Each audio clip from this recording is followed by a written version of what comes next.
नमस्कार, आपण पाहत आहात क्राईम अंकुश न्यूज। सोलापूर जिल्ह्यात अकृषिक रेखांकनित खुल्या जागा बेकायदेशीरपणे विक्री केल्या जात असल्याच्या तक्रारी जिल्हाधिकारी कार्यालयास प्राप्त झाल्या आहेत। या पार्श्वभूमीवर जिल्हाधिकारी सोलापूर यांनी संबंधित विभागांच्या अधिकाऱ्यांची बैठक घेऊन अशा व्यवहारांना आळा घालण्याचे कडक निर्देश दिले आहेत।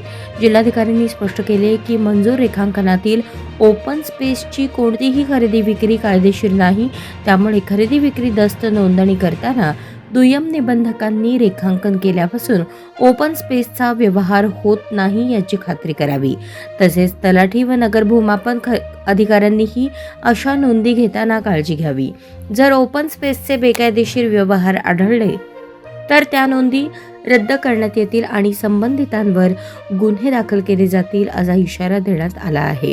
या तक्रारींची चौकशी करण्यासाठी निवासी उपजिल्हाधिकाऱ्यांच्या अध्यक्षतेखाली जिल्हास्तरीय चौकशी समिती स्थापन करण्यात आली आहे। दरम्यान नागरिकांनी ओपन स्पेसच्या बेकायदेशीर खरेदी विक्रीबाबत तक्रारी असल्यास तहसीलदार महसूल जिल्हाधिकारी कार्यालय सोलापूर येथे तक्रारी नोंदवाव्यात असे आवाहन जिल्हाधिकाऱ्यांनी केले आहे।